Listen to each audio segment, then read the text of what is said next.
Joshua Scigala.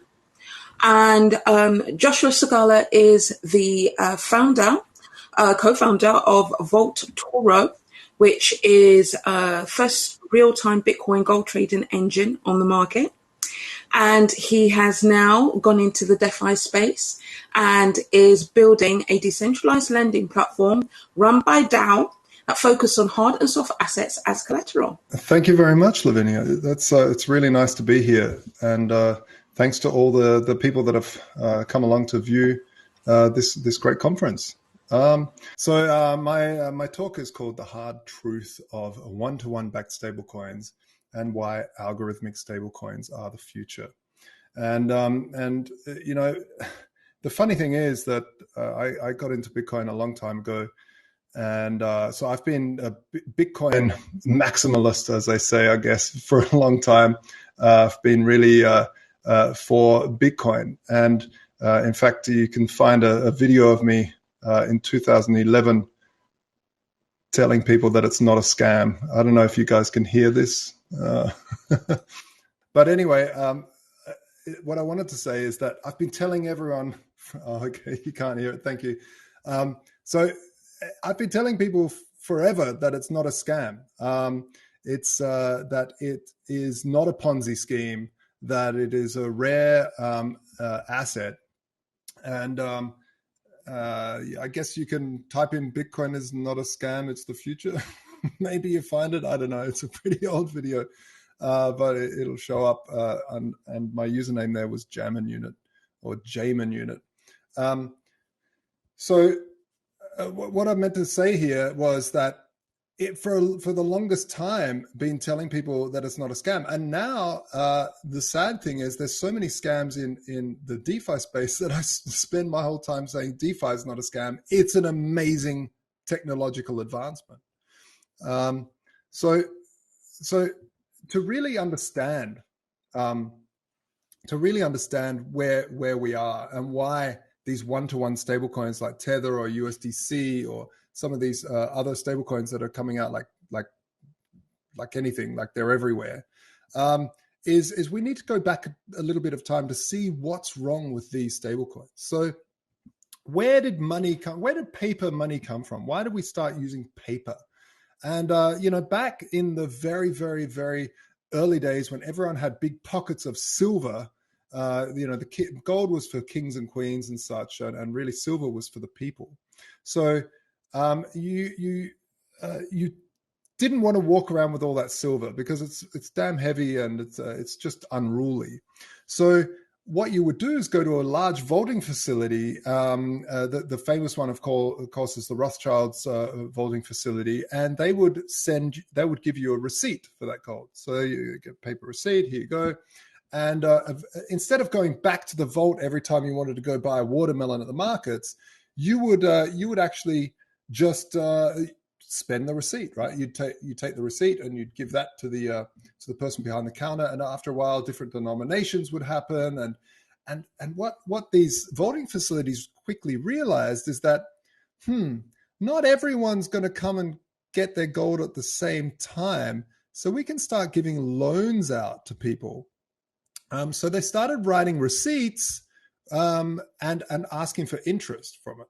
So they would start creating what's called a fractional reserve, right? You would have more receipts flying around than there's gold in the vault. And so this idea of paper tethered to gold is really starting back then. And you know, people, bankers got so rich off of this that people would walk past some of their mansions and say, "Well, royalty couldn't afford this. This must be a banker or a vault." So there was a lot of money until things like the French Revolution, where people just started getting sick of this scam and cutting off bankers' heads through sheer jealousy of how many bedrooms they've got. But really, they started cutting off heads, and then the banks went, whoa, can we stop with the head cutting? Let's make a deal. You let us continue the scam, but we pay you something. And this is what became interest payments. So let's continue allowing us to print money out of nowhere to a fractional reserve, we make the interest, and we give depositors some of that interest. And everyone was like, oh yeah, that's cool, yeah, let's go. So they went off and did that. The problem there is you have fractional reserve banking. This is what we've headed into. And so this is problem one of a one-to-one backed stablecoin, is that the stablecoin that you have that's meant to be backed by, like, let's say you've got an ERC20 and it's sitting backed by $1 in a bank somewhere, is that the bank probably doesn't have that dollar. It's speculating over here with a whole bunch of stuff that really you don't know because it's totally intransparent.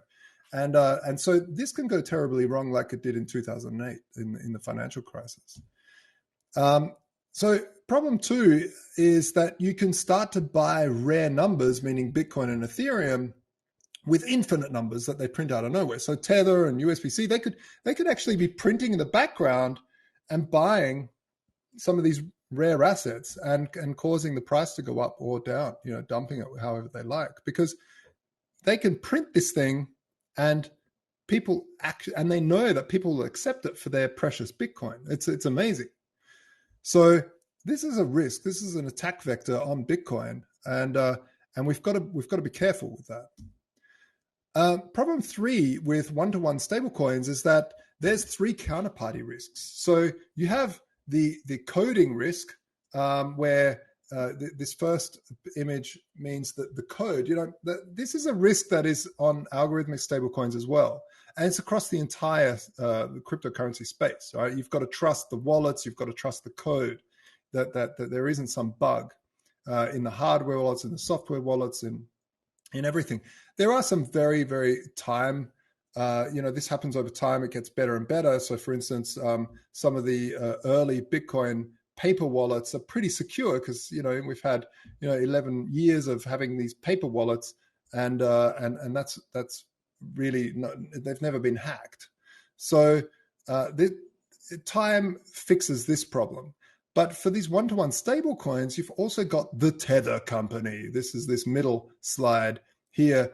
If they don't run a proper business, if they start to do some sketchy stuff, or they're not running a good business, they could go out of business, and all of a sudden a large chunk of the digital economy could go down with it. And this is very, very dangerous.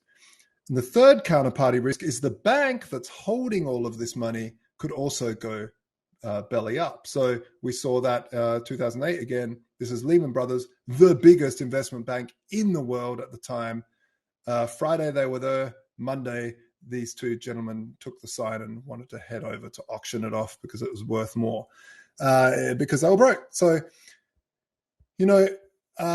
these three counterparties are really important to think about when you're holding some of these centralized stablecoins.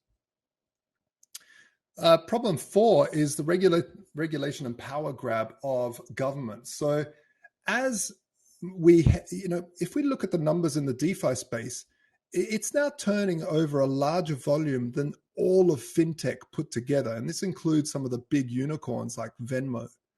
So on a daily basis, the entire DeFi space is doing this. So once central banks think, we want a part of this, especially the fact that we're printing like crazy because of this this COVID stuff. So they're going crazy printing. So they're like, we want to get money from somewhere. We want a tax. We want to take part in this DeFi space. So, and not only that, they want to control money, of course. So that's the power grab. So what will they do when they create their own? Well, of course, they will ban the local ones, the private ones like USDC and such. If they don't do that, they still will head, like the US will head into negative interest rates. And this is a huge problem for these centralized one-to-one backed stablecoins. Why? Well, where are the Euro stablecoins? Where are the Euro one-to-one stablecoins? You tell me. This guy's looking. He can't, and he's got some massive binoculars. He still can't find any. Why? Because of the negative interest rates in Europe. So the business model of holding a whole bunch of fiat in a bank account while the ERC20s are floating around cyberspace isn't going to work if you have to pay a massive amount of fees to the central bank to hold that money.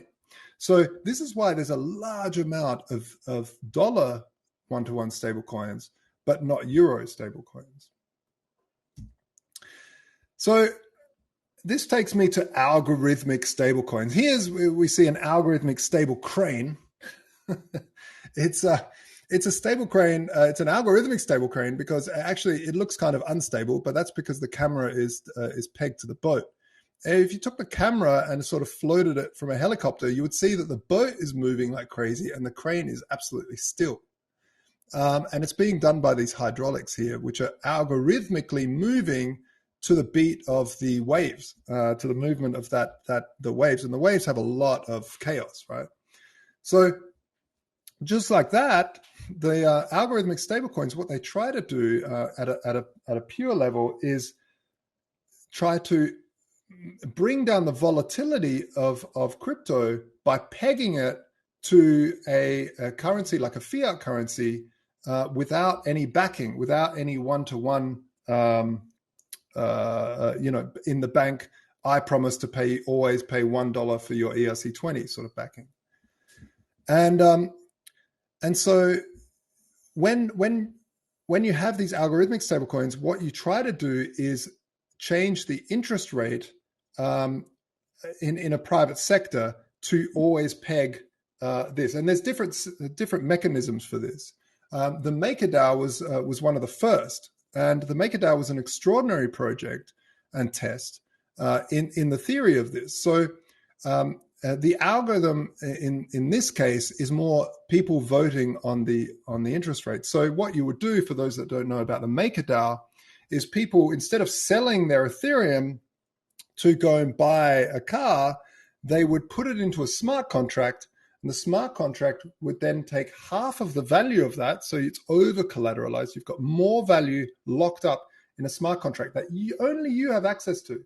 So it's not like giving it to a company that can run away with the funds. You're sticking it in a smart contract, locking it up, and then it generates a stable cryptocurrency that is pegged to the USD in terms of MakerDAO. And then all you have to do is pay back that to unlock your ETH. And in the meantime, ETH is skyrocketing, so your value is going up, and you got to buy that car, it's fantastic, right? So people ask, well, how do they peg? Well, they peg, well, if the DAI drops below the peg to the US dollar, then the value of DAI is less. So what they do is they lift the community vote to lift the interest rate of everyone borrowing from themselves. And people go onto the markets and buy up lots of DAI, which causes demand, which lifts the cost of DAI back up to one-to-one peg. In the inverse, if DAI becomes more valuable than the USD, than the central bank issued USD, then they would lower interest rates. More people would create loans for themselves and dump on the market this extra DAI, which would, supply demand. Too much supply brings down the price. So this is basically what these algorithmic stablecoins try to do. The great thing about this is all of a sudden we flip fractional reserve banking upside down. The fraction changes. Instead of being, tenth, instead of 2 out of 10, you flip it and you have 10 out of 2. So you're over fractionalized. You have more value locked away for the fiat, pretty much fiat that's flying around. It's pegged to a fiat, right? So this is an amazing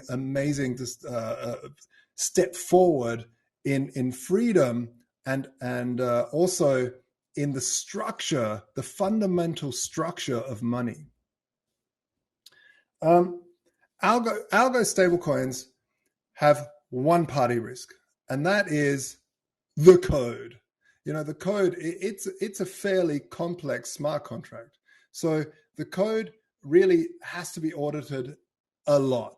And you really want strong auditing, and you want time to see these things that they're not being compromised. And for us, the standard, we're really working hard to have multiple, and we have advisors from some of the best auditing firms code auditors, the smart contract code auditors in the world.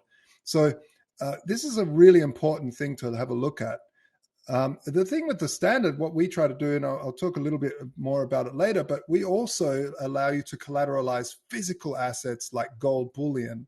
And there's, that really takes the DeFi space from $1 billion industry to $1 trillion industry, because a lot of people don't realize that there's $10 trillion of bullion sitting in vaulting facilities around the world just gathering dust. So once that value can be locked up and brought into DeFi, now we're really talking massive financial takeover. So the power grabs are ridiculously reduced, because the only thing dictators or governments or mafias can do is control the on and off ramps to crypto. So the DeFi space really starts. So even if there is a huge, ridiculous regulation that just bans everything, like let's say the ECB wants to, like, no, we're going to create our own euro crypto and it's fully controlled and we can turn off anyone at any time. Well, the fact of the matter is, DeFi doesn't care because they can't stop it. It's in the cloud. It's in the fog, which is even smaller than a cloud.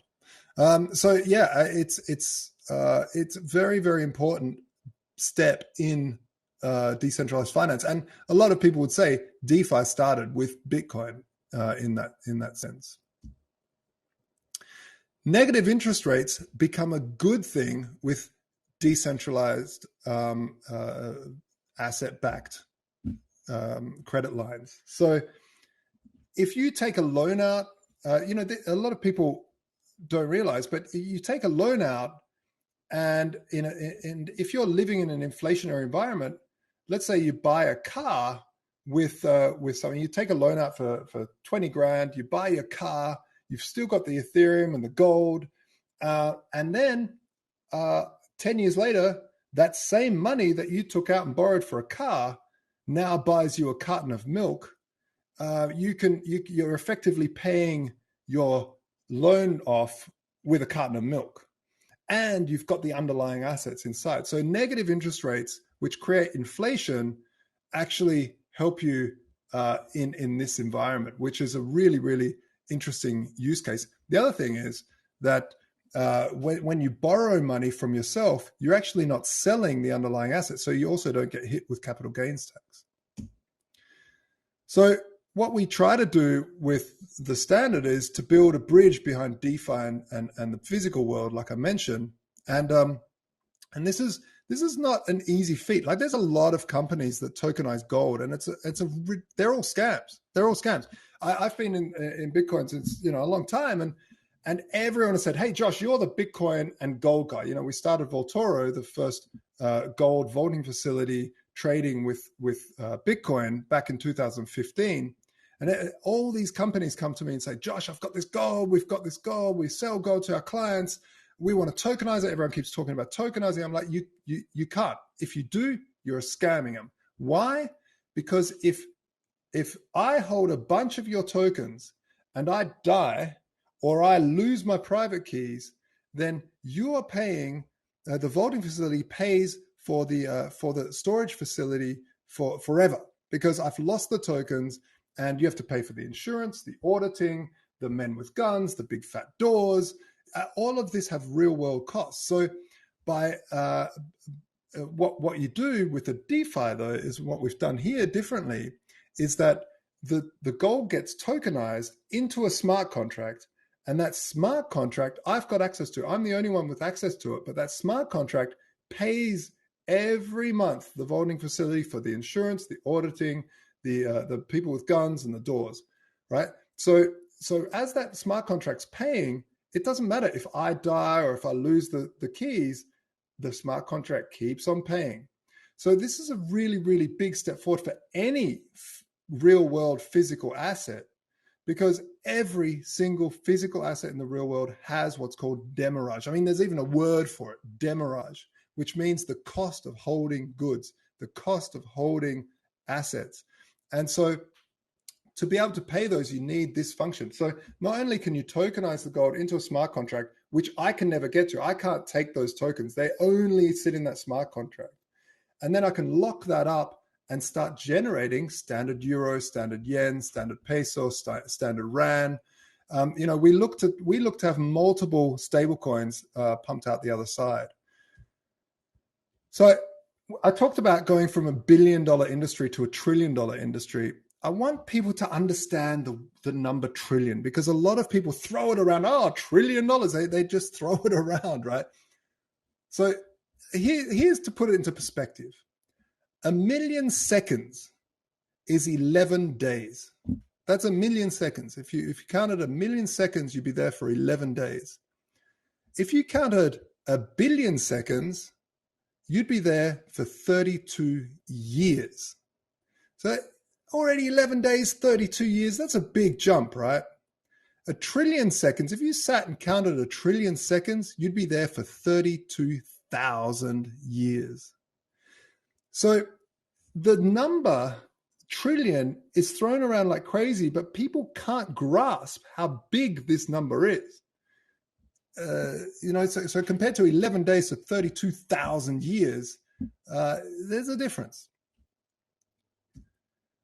So hard asset custodians, in terms of the standard, are trusted nodes in the network. They have to go to the DAO, the standard DAO, and they need to say, okay, we do full auditing, we could do insurance, we're in a top tier vaulting facility, we use Lloyd's of London or whoever they use.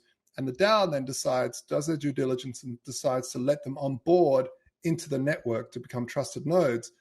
And then people that hold gold at these facilities can start to collateralize smart contracts and issue themselves standard euro, standard yen, standard rand, these gold-backed fiat-pegged stablecoins. So it's like a private gold standard.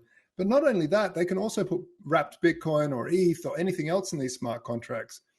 So it's a mixture of the MakerDAI, but the MakerDAI only lets you do USD, and what we're trying to do is allow for every currency eventually, starting with the euro. But yeah, auditing, insurance, and this is the big step here that I find very, very interesting. The DAO will have bounties for people to find bad actors in central custodians. So if someone can see the paperwork isn't quite right, that they ring the auditors and the auditors are like, oh no, we didn't issue the audit on time, whatever, they can receive a bounty for finding bad actors in the network. And I think this is, I can imagine doing that for the banks, right? Imagine how many banks you'd bust playing silly buggers with everybody's money. I mean, the whole reason we were in the 2008 financial crisis, which brought the entire globe to its knees, was because banks are playing crazy games with mortgage-backed securities and everything else, and laundering money for Mexican drug cartels and all sorts of stuff, totally intransparent. But with this mechanism that can use transparency, we also invented back in 2014 a really good transparency protocol that we initiated on Vaultoro, which allows total transparency. And Peter Todd and Gregory Maxwell, some of the old cypherpunks, wrote a transparency protocol, but I feel we've made a better one that is more grandma friendly to read, because their one was very, very complex. So what else this does, these algorithmic stablecoins, is it really allows people living paycheck to paycheck to start to save. This is a huge step forward for wealth creation, because most people living paycheck to paycheck or just under don't save. They just spend the surplus that they might have because it's just a little bit of money. They don't, and because once you save, you've lost liquidity. So if you buy some gold, you can't pay rent with that. You can't do anything, and you can either save or you can spend. And the great thing with these sorts of systems like the Standard or Maker is that you will be able to save in gold, borrow from yourself, like let's say 50% of it, use that to live, and let inflation pay that off. So you can start to have a whole group of people saving money while also living, especially, I mean, look at this, 78% in 2017 of US workers were living paycheck to paycheck. That's no savings at all. No savings at all. So this is a really, really important step forward in the financial freedom of a lot of people. The wealthy have traditionally used this. I mean, how do you make money in an inflationary environment? If you're sitting in a hyperinflationary environment like, I don't know, Turkey, or, I mean, even in South Africa, there's quite a lot of inflation. You see it, guys, right? So how do you make money in that space? Well, you short that currency. What does that mean? Well, usually what you do is you would take out a loan with fixed interest rates at this interest rate to buy a house or to buy something of value, something rare. And then in 10 years' time, you would pay that off with what would be like the carton of milk that I mentioned before, right? So inflation pays these large asset purchases off. And this is how the wealthy have always protected themselves during inflationary times. So these DeFi concepts really are important for the masses to be able to do the same thing. One of the big things, and we talked about it this morning in the panel, is how to solve voter apathy in DAOs. And this was one of the things that we're doing in the standard, is that things like in MakerDAO, people just aren't coming to vote. So vote on the interest rate, for instance, and such. So there are, but it's like very few people. So what you want to do is make that a larger set. And so what we're doing differently also with the standard is that we're using prediction markets to determine. Well, what prediction markets are is basically a bet on either side. So you would bet either on a on a sports team, let's say, and the odds of a bet in between two teams really, and there's a lot of academia behind this, that the odds generally show you that it's the best form that humans have to determine the future outcome. Some thought it was a crystal ball. Turns out betting is. Who would have thought? So by betting on something, you generally put away your dogmas. If you know one team's actually better, even though you root for the other team, even though you're like a staunch other team person, if you know that that's pretty weak, this guy's broken his leg, and I'm going to put some money on the other one because there's some money to be made, people tend to put away their dogmas to try to really find the truth. So because there's money to be made, we feel that voter apathy will also be diminished because there's money to be made. So a lot more people will rock up, and you can't just pay people to vote, for instance, because if you pay people to vote, people will just come along and just click on anything just so that they get paid. And so prediction markets are a really, really good function, and we hope to use that to determine interest rates, which are actually stability fee, which stabilize the currencies. And please read the white paper to get more details on that. The other difference, of course, we do is multiple outputs in a stablecoin. So rather than Maker just having DAI just to peg to the US dollar, most of the world doesn't care about the US dollar. We care about our local currency. I don't know how much a bottle of whiskey costs in USD. I know how much it costs in euros. You guys in South Africa know how much it costs in Rand. So, you want a local stable cryptocurrency that has all the good stuff of the decentralization, but is nicely stable. And then you can choose to spend when you receive that stable coin to maybe buy some Bitcoin or some ETH or, Doge or whatever you want. But for accounting purposes, it makes it really a lot easier when you're accepting the local pegged currency.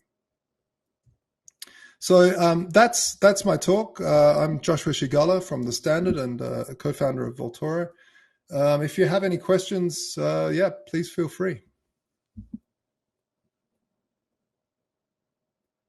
I see some questions here in the chat. How does your approach, this is Dieter, asks, how does your approach for the euro match with and comply with the upcoming MiCA regulations? So, these regulations are what I've talked about in terms of power grabs in the space. The thing is that because there's no bank involved, because there's no central authority involved, there's nothing that can be really done there. There's nothing that can be regulated. People are generating a token that just happens to be pegged in value to the euro. It's kind of like if I have something and it just happens to peg its value. Yeah, we're calling it standard euro. That just happens to be, but actually it's not a euro. A euro is something that's issued by the central bank. So the stable coins that we output from the smart contract basically peg to the euro as a soft peg rather than a one-to-one peg. Now, the one-to-one pegs, they're going to have problems with the MyCAR regulations for sure, and that's important. Let's check the Q&A. We have one comment here from AK Shit. I'm sorry if I pronounced your name wrong, man.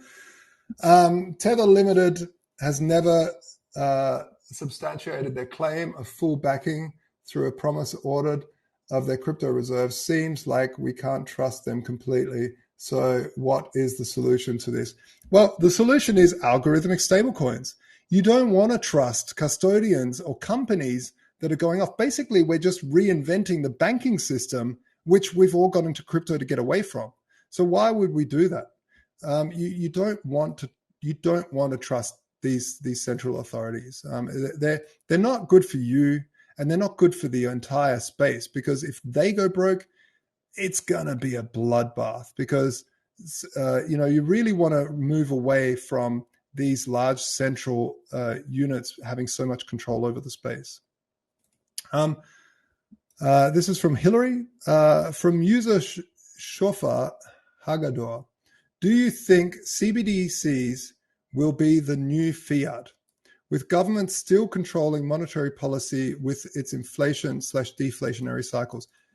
Absolutely. The thing is that it becomes a total tyrannical nightmare, because for the first time they have a currency that's programmable. So these will not be like Bitcoin or Ethereum. These will be totally controlled, and they can turn you off if you are a dissident. Just imagine Facebook, right? You've gone against Facebook's community standards by talking about Wuhan being maybe the lab leak theory, right? Well, instead of just being your Facebook banned, think about your entire wealth just disappearing, or turning off all your wallets for some certain for your businesses. So these CBDCs are absolute nightmare. They're an Orwellian nightmare that we have to stay away from. And thank goodness that Satoshi invented Bitcoin when he did, or she did, because when that happened in 2009, we were already well on the way to having centralized databases, cashless societies. And cashless societies are very, very dangerous in terms of the underlying economy. People talk about black markets as they think, ooh, black markets, how scary. But to be honest, a lot of the black markets are the food delivery guy that you give a $2 tip to. That's effectively the black market. And a large portion of the economy works on this market. And it's a very important part of the economy. It keeps things flowing.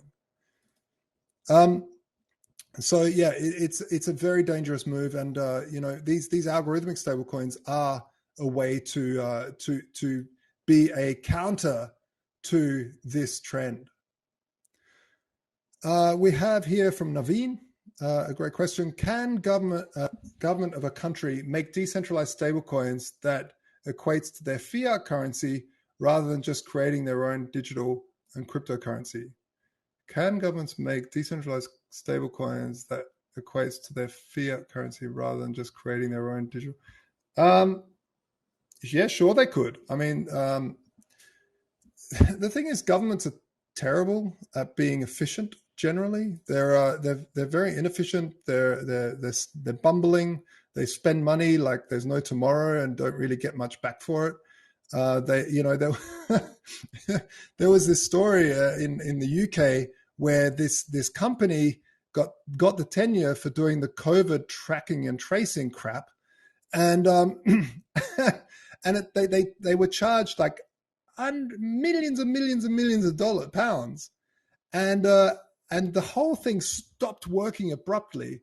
And they realized why, because the company had programmed it all in Excel. I mean, it's unbelievable, right? So they spent millions and millions of dollars, and the company, the database they were using was Excel, and they ran out of fields. So it's just nuts. So yeah, they could, but they will never compete with the free market. How does your approach for the euro match with and comply with the upcoming MiCA regulations? I just answered that before. Awesome presentation. Thank you very much. That's really nice of you to say. But if there's any more questions, please feel free to ask. Or yeah, that's kind of my presentation. Thank you so much. Thank you very much for your time.